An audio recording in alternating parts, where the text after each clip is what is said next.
திமுக ஒரு பெரிய மெகா அணி அமைச்சிட்டாங்களா ஃபாதர்? எப்படின்னா ஸ்டாலின் அவர்களுடைய அந்த சைகை பெரிய அளவில் வைரல் ஆச்சு, எல்லாம் முடிஞ்சு அப்படிங்கிற மாதிரி. இந்த கூட்டணி அவர் கரெக்டாக ஹேண்டில் பண்ணியிருக்காரு. இவர் அதில் 100க்கு நீங்கள் 100 மதிப்பெண் கொடுக்கணும். காங்கிரஸ் கூட்டணிக்குள்ளார வந்துட்டாங்க 28+1. ஆமாம், வேற எங்கேயா போயிருப்பாங்கன்னா கோவணத்தோட நின்றுப்பாங்க. சோனியா, கார்கே, சிதம்பரம் எல்லாம் உள்ள பேசிதான் கொண்டு வரக்கூடிய ஒரு நிலை. இந்த நிலை ஏன் காங்கிரஸ்க்கு? அதான் காங்கிரஸுக்குள்ளேயே ஒரு RSS கூட்டம் இருக்குது. இதுல விஜயுடைய அரசியல் ரொம்ப பெரிய அளவுல ஒரு எதிர்பார்ப்பு இருந்தது, ஒரு நீர்த்து போன மாதிரி ஒரு தோற்றம் உருவாகி. விஜய்க்கு பின்னால் இருக்கிற அந்த கட்டமைப்பு என்பது எந்த கொள்கையினாலும் புடமிடப்பட்டு உருவாக்கப்பட்ட கட்டமைப்பு அல்ல. அதை வந்து ஒரு பொலிட்டிக்கல் கன்வர்ஷன் பண்றது ரொம்ப கஷ்டம். கட்டிய மனைவிக்கு நீங்க ஒரு சரியா ஒரு செட்டில்மெண்ட்டோ ஏதோ ஒரு முறையோ பண்ணாம எப்படி நீங்க பொது வாழ்வில் வந்து இது பேச முடியும்? கண்ணா பின்னான்னு சினிமாக்காரங்களை எல்லாம் கூப்பிட்டு இது போடுறதுக்கு லட்சக்கணக்கில் கோடிக்கணக்காக செலவழிக்கிற நேரம்.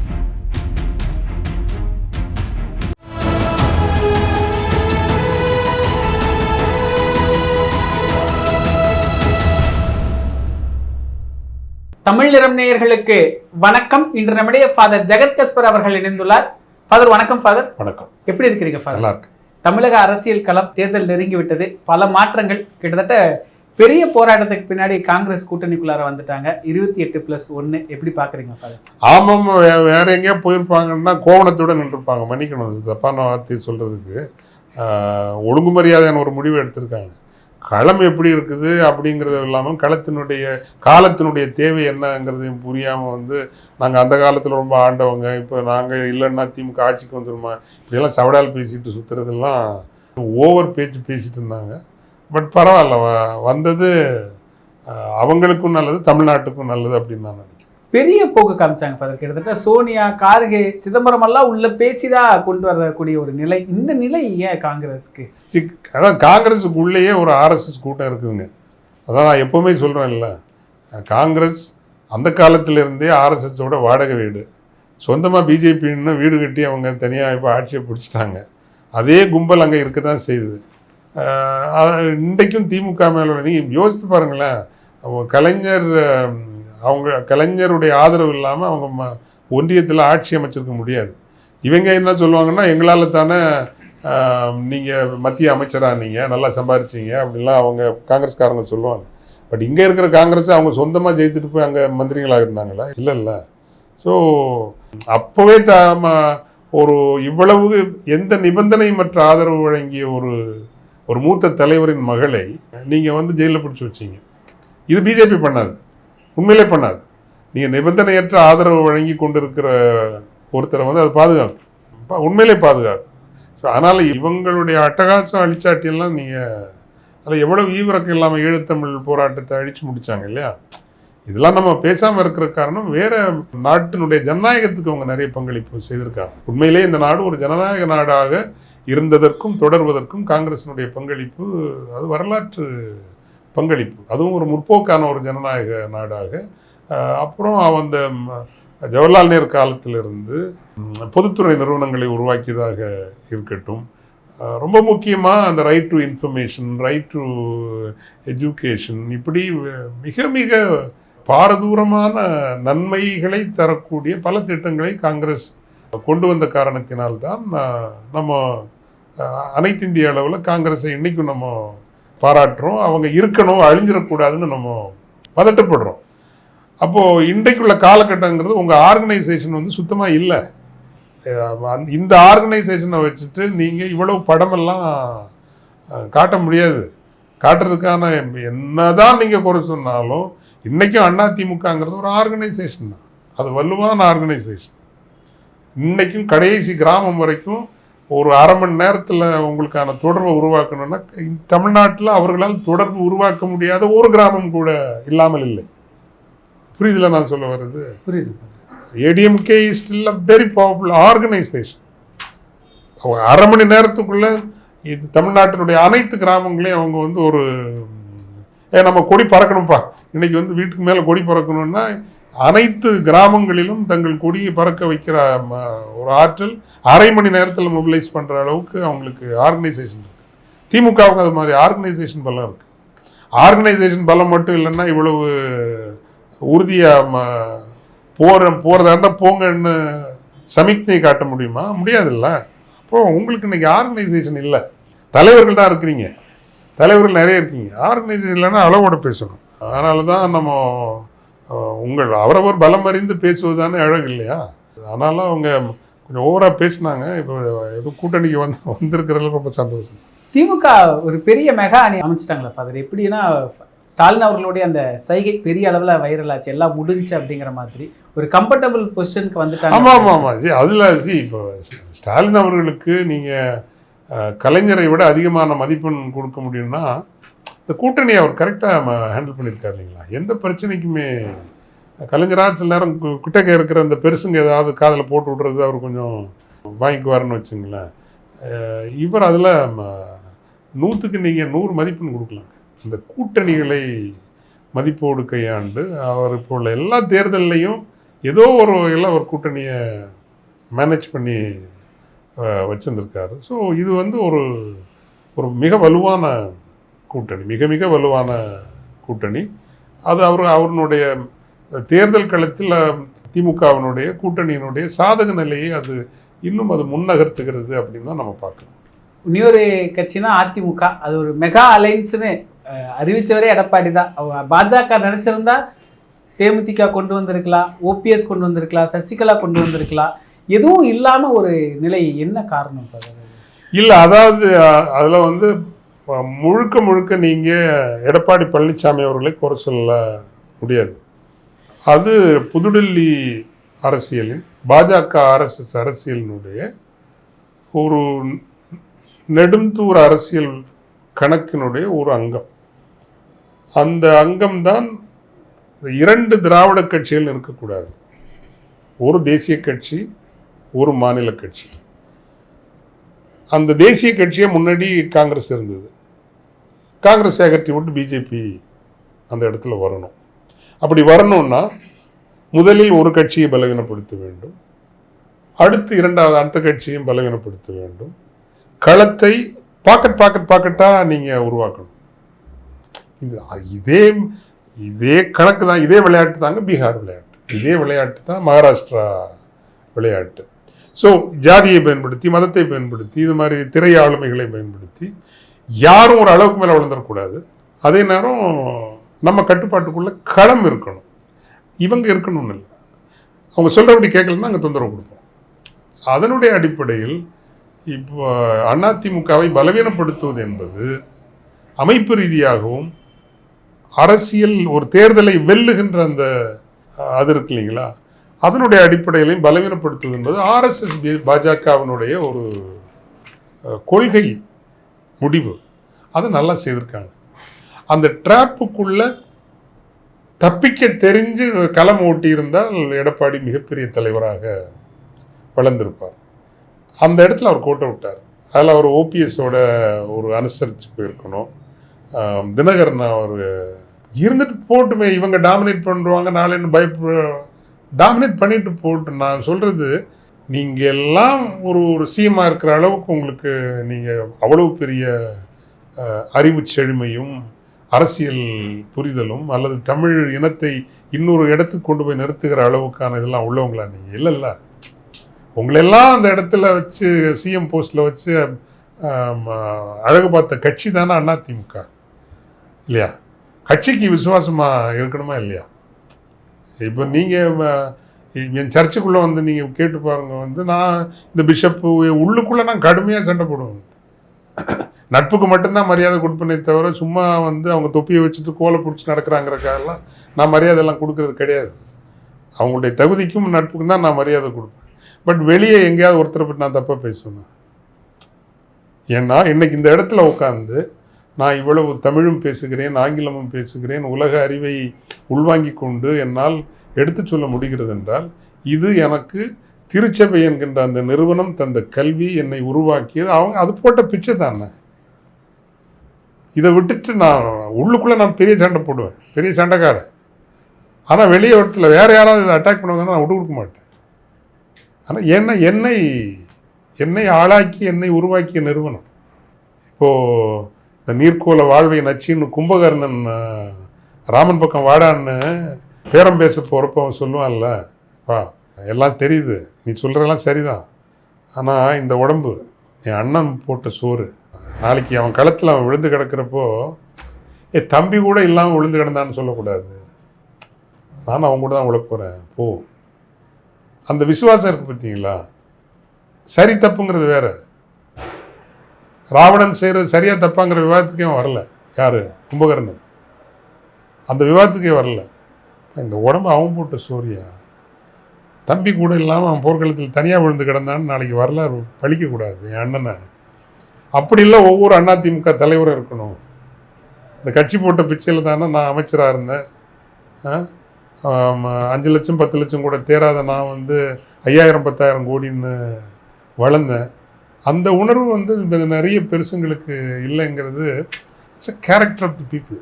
ஸோ கம்மிங் பேக் என்ன அப்படின்னா, இது பிஜேபியினுடைய ஒரு திட்டம். இவங்க தினகரன் இவங்க சேராமல் பார்த்துக்கிட்டதும் இதெல்லாம் பார்த்துக்கிட்டதும், அல்லது தாவேக்கா சேர்ந்திருக்க மாட்டாங்க. ஆனால் அவருக்கும் எவ்வளவு சங்கடம் கொடுத்தாங்க, எவ்வளவு சங்கடம். ஒரு திரைப்படத்தை வெளியிடுவதற்கு எவ்வளவு. ஏன்னா இவங்களுடைய கணக்கு 2000 இன்னும் எழுதி வச்சுங்க, அதிமுக பட்ட அதே சிரமங்களை 2031 பிஜேபி ஆட்சியில் இருக்குமே ஆனால் அவங்களுக்கு கொடுப்பாங்க, இதே சிரமங்களை கொடுப்பாங்க. கட்சியை உடைக்க பார்ப்பாங்க, என்னென்ன வழிகளில் அதை பிரிக்க முடியுமோ அதை பிரிக்க பார்ப்பாங்க. போதாக்குறைக்கு இன்னைக்கு டிஎம்கேலையும் இருக்கிற பாதி அதிமுக தானே இல்லையா? பாதிக்கு மேலேன்னு சொல்லலாம். பவர்ஃபுல் போர்ட்ஃபோலியோஸ் எல்லாம் யார் வச்சுருக்காங்கன்னு பார்த்தீங்கன்னா, DMK today is 50% or 40% ADMK. Anyway that is ஒரு டிஃப்ரெண்ட் மேட்டர். ஸோ அவங்களுடைய அந்த கணக்கை 2030க்கான கணக்கை செய்கிற ஒரு வெளிப்பாடாகத்தான் நீங்கள் இதை பார்க்கணும். இதில் விஜயோடைய அரசியல் ரொம்ப பெரிய அளவில் ஒரு எதிர்பார்ப்பு இருந்தது. இப்போ ஒரு நீர்த்து போன மாதிரி ஒரு தோற்றம் உருவாகிடுச்சு. ஒரு பீக்காகி ஏர்லி பீக்கிங்னு சொல்லுவாங்க. சரி, அவருக்கு இருக்கிற ஒரே அவருக்கு ஒரு பலம் அப்படின்னு பார்த்தீங்கன்னா, திரைப்படம் தருகிற அவருடைய திரை உலக வாழ்க்கை உருவாக்கி வைத்திருக்கிற அந்த ஒரு பிம்பம், ஒரு தோற்றம். அதில் இளைஞர்கள் மற்றும் பெண்கள் அவர்களுக்கு இருக்கிற ஒரு ஈர்ப்பு. இரண்டாவது, உண்மையிலேயே ஒரு மாற்றம் வேண்டும், ஏதோ ஒரு மாற்றம் வேண்டும் என்கின்ற பொதுவான ஒரு தொகுப்பு மக்கள். அது வலுவான தொகுப்பு, அது நிராகரிக்கத்தக்க எண்ணிக்கையிலான தொகுப்பு அல்ல, ஒரு வலுவான தொகுப்பு. இது எல்லாம் சேர்ந்து தான் அவருக்கான அந்த ஒரு இதை உருவாக்குது.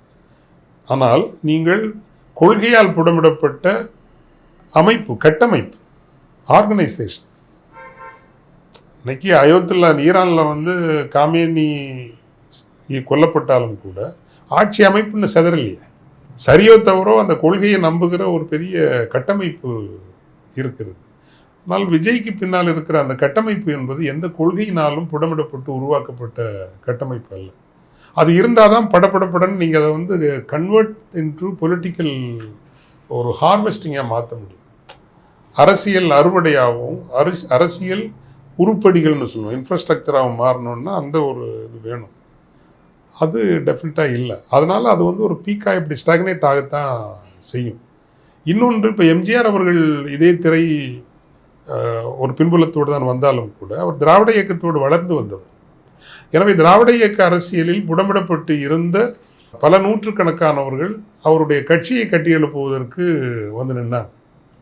இன்னைக்கு செங்கோட்டையன் அவர்கள் நின்றார்னா அவர் ஸ்பெண்ட் ஃபோர்ஸ், அவருக்கு ஆர்கனைசேஷன் தெரியும், எப்படி கட்டணும்னு தெரியும். ஆனால் விஜய்க்கு ஆதரவாக இருக்கிற இந்த தொண்டர்களை அவரால் கட்டி இழுத்து ஒரு கட்டமைப்பாக மாற்ற முடியுமான்னா முடியாது. டெக்னாலஜி தெரியும், இப்போ டெக்னாலஜி இம்ப்ளிமெண்டேஷனில் அவருக்கு ஹார்ட்வேரில் பிரச்சனை வரும். ஹார்ட்வேர் சப்ளை வேணும்ல, ஹார்ட்வேர் சப்ளை இருந்தால் தானே அதை நீங்கள் கட்டியில் வயசாகிடுச்சு அவருக்கும். முன்ன மாதிரி களப்பணியெல்லாம் போய் உட்காந்து இவங்களெல்லாம் மேய்க்க முடியாது இல்லையா? ஸோ அது நீங்கள் அதை ஒரு பொலிட்டிக்கல் கன்வர்ஷன் பண்ணுறது ரொம்ப கஷ்டம். இன்னொன்று, எப்போவுமே இந்த மாதிரி ஒரு சூழலில் பீக்கிங் அப்படிங்கிறது உங்களுக்கு நல்ல இஷ்யூஸ் வரணும். அந்த இஷ்யூஸை நீங்கள் கேப்டிவேட் பண்ணி அதிலேருந்து அடிச்சடிச்சு ஒருவேளை நீங்கள் ஒரு பெரிய ரெவல்யூஷனரி பாயிண்ட் மாதிரி கொண்டு போய் நிற்கலாம். அப்படி எந்த இஷ்யூவையும் திமுக கொடுக்கல அவருக்கு. திமுகவுக்குள்ள இன்னொரு என்னென்னா நான் அடிக்கடி சொல்கிறேன், இந்த கவர்மெண்ட் வந்து இது பொலிட்டிக்கல் கவர்மெண்ட் இல்லை, இது பியூரோக்ராட்டிக் கவர்மெண்ட்டு அப்படிங்கிறத நான் தொடர்ந்து இன்றைக்கும் சொல்கிறேன். அது வந்து அதிகாரிகள் நடத்தின அதிகமாக இந்த கவர்மெண்ட்டில் யார் சம்பாரிச்சாங்கன்னு கணக்கு போட்டு பார்த்தீங்கன்னா அதிகாரிகள் நிறையவே சம்பாரிச்சிருப்பாங்க. அதனால நிறைய அதிகாரிகள் இந்த கவர்மெண்ட்டை விட்டு கொடுக்கல. இது ஒரு முக்கியமான ஒரு ஆஸ்பெக்ட். எங்கேயாவது விட்டு கொடுத்து இவங்களை காலி பண்ணணும்னு நினச்சிருப்பாங்கன்னா 4 இஷ்யூ அங்கே பெருசாக கிளப்பி விடுவாங்க. அது பேசு பொருளாக அதை வச்சு அவர் போராட்டத்துக்கு வந்து நின்றாருன்னா அவர் ஸோ அப்படி எந்த இஷ்யூவையும் திமுக அரசு ஸ்டாலின் கவர்மெண்ட் அவருக்கு கொடுக்கல. 2 3வது வந்து அவரும் வந்து இப்போ ஜனநாயகத்தில் போராடி அவர் அதுலேயே களைச்சி போயிருக்கிற நேரம் அவருடைய ஃபேமிலி இஷ்யூவை உள்ளே கொண்டு வராங்க. பொது வாழ்வுக்கு வருகிற போது இது சரியாக தவறா என்பது வேறு. இப்போ எனக்கு வந்து என்னுடைய நிலைப்பாடு பர்சனல் லைஃபுக்குள்ளே நம்ம போகக்கூடாது, அதை நம்ம பயன்படுத்தவும் ட்ரை பண்ணக்கூடாது. ஏன்னா எல்லார் வாழ்விலையும் ஏதோ ஒரு பர்சனல் ஒரு முன்ன பின்ன இருக்கும். அந்த ஸ்பேஸ் வந்து அவங்களுக்கான ஒரு ஸ்பேஸ். இப்போ அந்த அம்மா சொல்லக்கூடிய குற்றச்சாட்டு என்பது எல்லோரும் கட்டாயம் அதை ஒரு கன்சிடர் பண்ண வேண்டிய ஒரு குற்றச்சாட்டு தான். ஒரு கட்டிய மனைவிக்கு நீங்கள் ஒரு சரியாக ஒரு செட்டில்மெண்ட்டோ ஏதோ ஒரு முறையோ பண்ணாமல் எப்படி நீங்கள் பொது வாழ்வில் வந்து இது பேச முடியுங்கிற கேள்வி ஒரு நியாயமான கேள்வி தான். இது வந்து அவருக்கு ஆதரவாக இருந்த ஒரு நடுத்தர அந்த மிடில் ஏஜ்டு உமன் இருக்காங்கல்ல, ஃபேமிலி உமன், அவங்க மத்தியில் அவருடைய ஆதரவு வந்து கணிசமாக குறைக்கும். ஆனால் இப்படி ஒரு தருணத்துக்காக காத்திருந்து அவர் அரசியலுக்கு வந்த பிறகு அவரை பப்ளிக்கில் அசிங்கப்படுத்தணும்னு ஒரு மனைவி வரதை கூட என்னால் ஏற்றுக்க முடியல. அப்படி நீ சண்டை போடுறதா முன்னாடி வந்திருக்கணும். இது இன்னைக்கு உனக்கு நடந்த அனுபவம் இல்லைல்ல. இன்னைக்கு நீ என்ன அவரை ரிவெஞ்ச் எடுக்கணும், அதை வந்து ரொம்ப மோசமாக ரிவெஞ்ச் எடுக்கணும் அப்படின்னு தான் நீங்கள் வந்திருக்கீங்க. அப்போ அந்த இடத்துல இன்னொரு சந்தேகம் வருது. ஏதோ விஜயை வந்து மட்டுப்படுத்த வேண்டும் என்று நினைக்கிறவர்களோடு நீங்கள் சமரசம் செய்து கொண்டிருக்கிறீர்கள். அந்த சமரசம் வேறு எதுக்காகவும் பண்ணியிருக்க மாட்டீங்க, பணத்துக்காக மட்டும்தான் பண்ணியிருப்பீங்க. இந்த ஐயம் எஸ் ஆமாம் இப்படி தான் என்னால் சொல்ல முடியாது, இல்லைனாலும் நமக்கு அந்த ஐயம் வருது இல்லை. ஒரு ஏதோ மனைவியாக சட்ட ரீதியாக இன்னும் மனைவியாக தொடர்கிறார். பட் இந்த நேரத்தில் நீங்கள் இது ரிவெஞ்சுக்கு வரணும்னா அது ஒரு டீல் தான், அது ஒரு செட்டில்மெண்ட். பட் பப்ளிக்கில் வந்து இப்போ நான் பார்க்குற மாதிரி எல்லோரும் பார்க்க மாட்டாங்க. ஒரு பொது சமூகத்தில் வந்து நான் பார்ப்பது போல நீக்குப்போக்காகவும் அல்லது fair let us look at it in a fair manner அப்படின்னு பார்க்க மாட்டாங்க. ஸோ அது அவருக்கு வந்து ஒரு உளவியல் ரீதியான பின்னடைவு, களத்திலும் அது வந்து அவருக்கு ஒரு பின்னடைவு தான். இப்படி தொடர்ந்து வருகின்ற போது அவர் ஒரு மாற்றத்திற்குரிய அந்த ஒரு ஆளுமையாக coming near to power, capturing power, அந்த தனித்துவம் என்பது இழக்கப்படுகிறது. இப்போவும் ஸ்கோர் பண்ணுவார் நிச்சயமாக. மினிமம் ஒரு 8% மினிமம் ஒரு கட்டாயம் ஸ்கோர் பண்ணுவார். சில தொகுதிகளில் நான் சொல்வது போல 20-22% கூட வருவாங்க. சில தொகுதிகளை ஒருவேளை அவர்கள் வெல்லக்கூடும். பட் ஒரு சேஞ்சாக வந்து நிற்பாரான்னா இன்னும் 4 முனை போட்டி 3 கட்சிகளையுமே பேசிட்டோம். அடுத்தது நாம் தமிழருடைய அரசியல் போக்கு இந்த தேர்தல் எப்படி பார்க்குறீங்க? அவங்களுக்குன்னு நீங்கள் ஒரு சீராக ஒரு 2 to 4 சில தொகுதிகளில் 6, 7, 8 வரை இருந்திருக்கிறது. அந்த வாக்கு தொகுப்பு என்பது இருக்கும். இந்த இந்த எல்லா கட்சிகளையும் பிடிக்காத ஒரு தமிழ் கொள்கையாளர்கள் கூட்டம் ஒன்று இருக்கிறது. அந்த தமிழை நேசிக்கிறவர்களினுடைய ஒரு கூடாரம் நாம் தமிழர் தான். வேறு எந்த ஒரு கிரெடிபிள் பொலிட்டிக்கல் ஃபோரமும் இல்லைங்கிறப்போ அவங்களுக்கு அது இருக்கும். இன்னொன்று, அவங்க பல ஒரு ஜாதி அமைப்புகளோடு ரகசிய சமரசங்கள் செய்து கொண்டிருக்கிறார்கள். 50% பெண்கள் நிறுத்தப்படுவது என்பது ஒரு தொகுப்பினரிடையே அது ஒரு பரவாயில்லையே, பெண்களுக்கு ஒரு இடம் கொடுக்கிறார்கள் அப்படிங்கிற ஒரு இருக்கனால டெஃபினெட்லி ஒரு 4% ஓட்டு வரும். அது இப்படி தான் போகும். இன்னும் ஒரு 3 தேர்தலில் வந்து எப்படி மதிமுக இன்னைக்கு ஆகிருக்குதோ அதே மாதிரி அதுவும் ஆகும். மாற்றத்திற்கான ஆட்சி மாற்றம் கொண்டு வருகிறேன்னு அவங்க நண்பர்களை ரொம்ப சம்பாதிச்சுக்கல. நீங்கள் கூட்டணிக்கு தலைமையேற்கவும் முடியாது, ஒரு கூட்டணியில் போய் ரொம்ப சாதாரணமாகவும் இருந்துட முடியாது. அப்போது இன்னும் ரெண்டு எலெக்ஷன் ஓடும். அதுக்கப்புறம் நான் அடிக்கடி சொல்கிற மாதிரி எப்படி வந்து 90களில் வைகோவுக்கு பின்னால் சென்றவர்கள் எதுக்கு போனாங்க? வைகோ பின்னாடி போனவங்க வந்து தமிழுக்கும் தமிழ் ஈழத்திற்கும் சமூக நீதிக்கும் கலைஞரனுடைய வேகம் போதாது என்று கருதிய பெரும் இளையர் படையும் திமுகவில் இருந்தவங்க, பெரும் கொள்கைவாதிகளும் தான் அன்னைக்கு வைகோ பின்னாடி போனாங்க. இன்னைக்கு ஏறக்குறைய 40 ஆண்டுகள் ஆகுது, ஒரு 32-33 வருஷம் ஆகுது. அவங்க எல்லாம் எங்கே இருக்காங்க, என்ன ஆனாங்க? தமக்கும் பயன்படாமல், இந்த இனத்திற்கும் பயன்படாமல் ஒரு வீணடிக்கப்பட்ட விதைநல்கள் தானே இல்லையா? அதே போலத்தான் இதுலேயும் நடக்கும். அதுக்கு மேலே ஒன்றும் சொல்கிறதுக்கு இல்லை. நீங்கள் நிறைய கருத்து கணிப்புகள் எடுத்த அனுபவமெல்லாம் இருக்குது ஃபாதர். இப்போ கிரவுண்டில் பார்க்குறப்போ திமுகவுக்கு சொல்லக்கூடிய ஒரு செய்தி அதிமுகவுக்கு இதுதான் சவால் அப்படின்னு எதை பார்க்குறீங்க, எதை சொல்லு? திமுகவுக்கு ஆன்டி இன்கம்பன்சி இருக்கும், ஒரு கட்டாயம் இருக்கும். 5 ஆண்டு கால ஆட்சியில் என்னென்ன ஏமாற்றங்கள் மக்களுக்கு இருக்கிறதோ அந்த ஏமாற்றங்கள் வெளிப்படாமல் இருக்காது, கட்டாயம் அது வெளிப்படும். மேற்கு வடமேற்கு மண்டலங்களில் எப்போதுமே கொங்கு வேளாள கவுண்டர் சமூகம் எடப்பாடியை விட்டு கொடுக்காது. எனவே அந்த நிலப்பரப்பில் பாமக, பாஜக, அதிமுக கூட்டணி என்பது அது வலுவான கூட்டணி தான். நான் இப்போதான் வெளிநாடெல்லாம் போயிட்டு வந்திருக்கிறேன். இனிமேல் தான் கொஞ்சம் களத்தில் எப்படி இருக்குங்கிறத கொஞ்சம் பார்க்கணும். அதனால் நீங்கள் அதிமுகவை எளிதாக நிராகரித்து விட முடியாது. வடக்கு வடமேற்கு மண்டலங்களில் கட்டாயம் அவங்க ஒரு கடுமையான ஒரு போட்டியை கொடுப்பாங்க. சென்னையில் கடந்த தடவை ஸ்வீப் பண்ண மாதிரி திமுக ஸ்வீப் பண்ண முடியாது, அங்கேயும் சவால்கள் இருக்கும். ஸோ ஒரு அட்வான்டேஜ் வந்து இந்த கூட்டணி, சமூக கூட்டணியும் அரசியல் கூட்டணியும் வலுவாக இருக்கிறது. அப்படி நீங்கள் உள்ளே போகிறப்பவே இப்போ நீங்கள் டெஃபினட்டாக ஒரு 35% ஓட்டோடு தான் நீங்கள் போகிறீங்க உள்ள. பட் அந்த 35ம் ஈக்குவலாக டிஸ்ட்ரிபியூட் ஆகாது. வடக்கு வடமேற்கில் வர நேரம் அது குறையும்.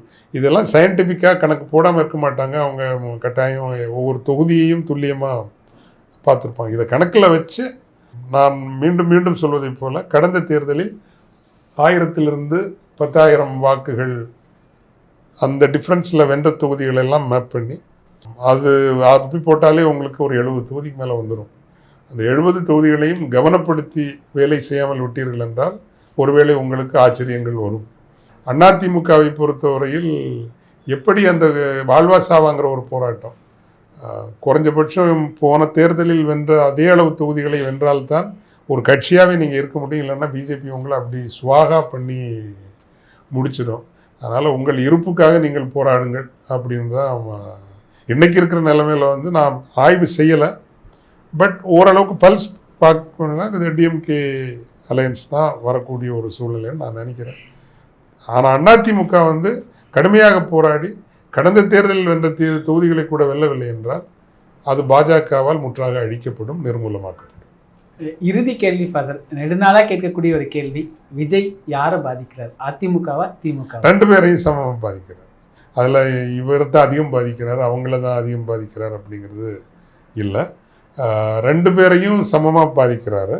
பட் அவருடைய தாக்குதல்கள் அதிகமாக திமுகவை நோக்கி இருக்கின்ற காரணத்தினால் அடுத்த கட்ட அரசியலில் அது திமுகவுக்கு செய்தார். இது நல்லா பார்த்துங்க. இதுதான் ஆர்எஸ்எஸ்னுடைய பிஜேபியினுடைய உத்தி.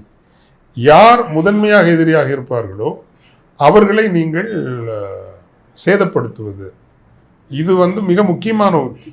இப்போ இந்த தலைமுறை தான் அடுத்த வாக்காளர்களாக நிற்கும்.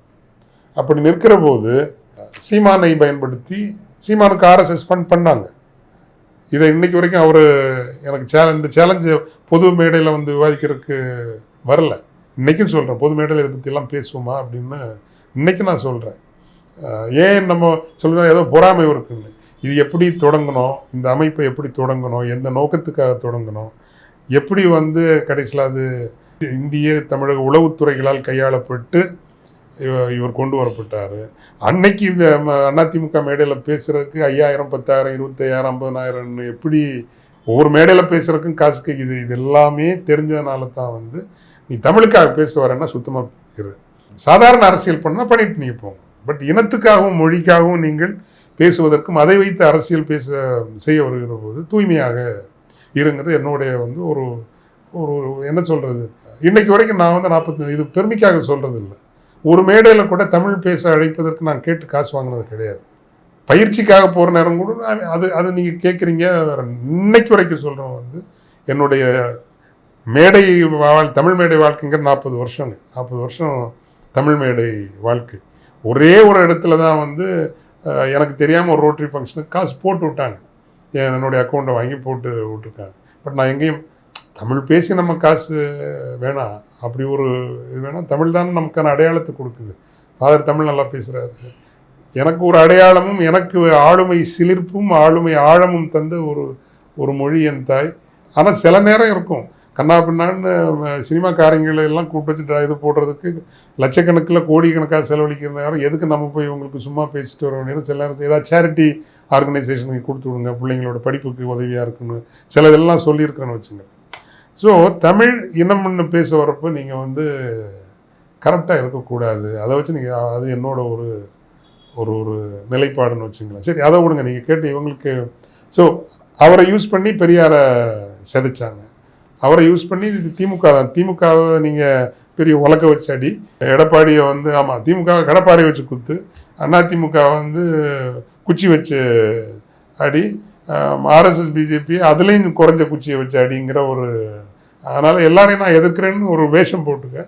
ஸோ இது எதுனா லாங் டேர்ம் டேமேஜுங்கிறது திமுகவுக்கு அதிகமாக இருக்கும், ஏனையவர்களுக்கு குறைவாக இருக்கும். அப்படி தான் நான் இதை பார்க்குறேன். இதுதான் நான் நீங்கள் கேட்ட கேள்விக்கு என்னால் யதார்த்தமாக சொல்லக்கூடியது. நிகழ்கால அரசியல் குறித்து பல தகவல்களை பகிர்ந்து கொண்டதுக்கு நன்றிங்க. இதே போன்று நிகழ்கால அரசியலின் சாரம்சங்களை அரசியல் ஆளுமைகளின் நேர்காணல் வழியே தொடர்ந்து காண தமிழ் நிறம் வலையொலியை சப்ஸ்கிரைப் செய்யுங்கள். தங்களின் மேலான கருத்துக்களை கருத்துளை பெட்டியில் பதிவிடுங்கள். நன்றி, வணக்கம்.